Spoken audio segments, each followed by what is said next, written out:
Okay.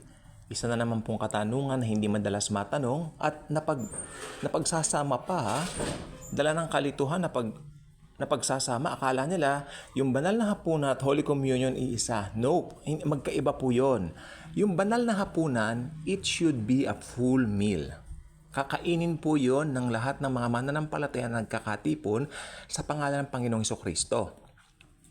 Wherein yung pong communion o yung Holy Communion, ito po ay sumisimbolo doon sa ginawa ng Panginoong Hesukristo, yung kanyang broken body na hindi po ba pinahagupit ni Poncio Pilato. Tapos nalatay-latayan, sinasugat-sugatan siya. I-discern natin yung body ng Panginoon through that pag ginagawa natin yon. Okay. And then, ito pong cup naman, sumisimbolo doon sa kanyang dugo. Kasi itong communion, mahalaga po ito kasi ito po ay binili ng Panginoong Hesukristo na ang gusto ng Panginoon, bago siya dumating, no, ginagawa natin lagi ito. We commemorate what He has done on the cross for us. Okay. Yung banal na hapunan po, iba po yun. Ito po yung kapag lahat ng believers nagkakatipon, gusto ng Panginoong Hesus kakain tayo ng sabay-sabay. Okay. So, yung iba po nalilito, akala nila banal na hapunan yung komunyon. Hindi po yun. Okay, so I will cite some verses sa susunod na pong topic po natin. Pero ngayon po kasi, gusto ko lang pong ipaliwanag. Okay, yung Holy Communion, tanda po ninyo bago po siya ipagkanulo ni Judas. Yun po yung Holy Communion. Kasi ang sinabi ni Jesus doon, gawin ninyo ito sa pag-ala-ala sa akin. Tapos, yung banal na hapunan, ito po yung sinabi ni Pablo na, bakit kayo hindi naghihintayan? May mga bahay naman kayo para doon kayo magsikain. Bakit ba parang kayo ay nagmamadali, tuloy may mga nauubusan at hindi nakakakain? Nasa Corinthians po yan, nasa 1 Corinthians. Yun po yung banal na hapunan. I hope hindi po natin ipagkalito, sapagkat hindi po nakakalito kung tutuusin. Basta mag-aral lang po tayo at alam natin yung konteksto. Ngayon, yung communion, ba't napakahalaga po ng Holy Communion? Sapagkat dito, sabi po ng Bible, if we discern the Lord's body in the wrong way, marami magkakasakit. Ang gusto ng Panginoong Hesus, whenever we partake the Holy Communion, halimbawa, isang biscuit yan, no? Yung inyong gagamiting elements, biscuit and Coke, halimbawa, Pepsi, whatsoever, Royal, Orange, Mirinda, Orange, whatsoever. Let's say na ganun yung mga elements nyo. Pag hinawakan mo yung cracker pa rin yon.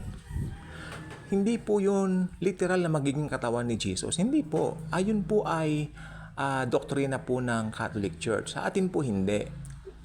Ang sabi kasi ni Jesus, alalahanin ninyo ito hanggang sa ako'y dumating. Do this in remembrance of me. Diba? Until bumalik ako, sabi ng Panginoong Hesus, until I come back, gawin ninyo ito. Yun po yung Holy Communion. Gusto niya, mag-communion tayo.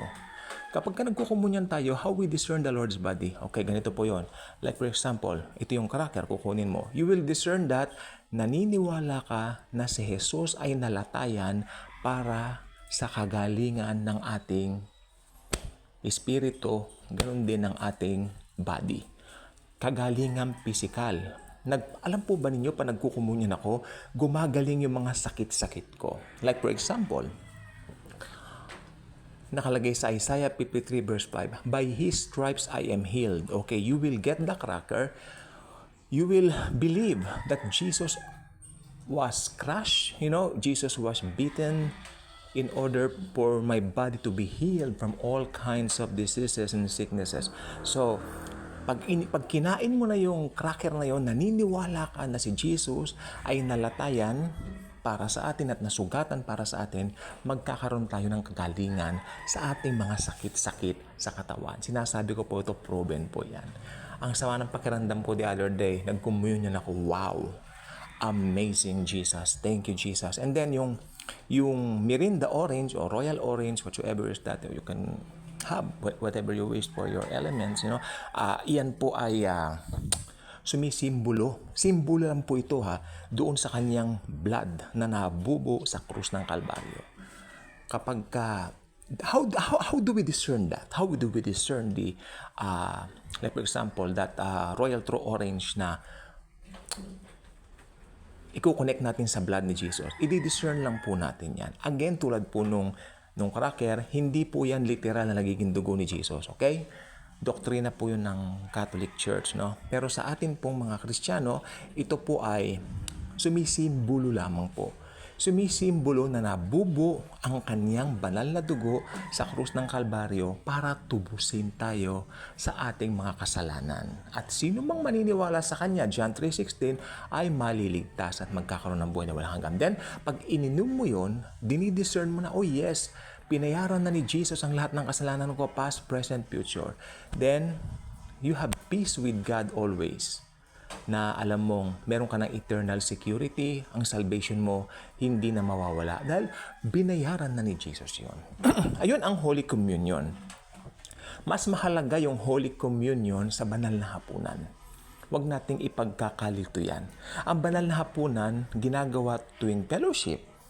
Baka itong ito, pag may mga kapatid kaming nag-meet kami, balak naming mag-pizza. Banal na hapunan namin yon. Pero sabi ko naman, iniisip ko kanina, parang na-miss ko yata yung spaghetti. O kaya pwedeng mag-chowking na lang kami, magbanal na hapunan kami sa Chowking, sa Jollibee. Banal na hapunan namin, Chicken Joy, gusto ko rin, no? Pwede. Kasi mga 5 lang naman kami, no? So, bali, if there are 2 or 3 gathered men, nandun, banal na hapunan namin yon. So, ayun pong gusto ko pong sabihin po sa inyo, no? Mas mahalagang communion. Kasi we discern the body and the blood of the Lord Jesus para sa ikatutubos ng ating mga kasalanan. And the work was finished once for all time. When he shouted, "It is finished," Tetelestai in Greek, and naganap na in Tagalog. Kaya kung hindi pa kayo nakasubscribe sa ating channel, I invite you to do so. Click the notification bell, share this video. Mahalaga po ito. Wala nang kalituhan kung ano yung Holy Communion. Hindi kasi ako, wala nang kalituhan kung ano yung banal na hapunan, amen, doon sa Holy Communion. Thank you, and as always and forever, Jesus truly loves us all.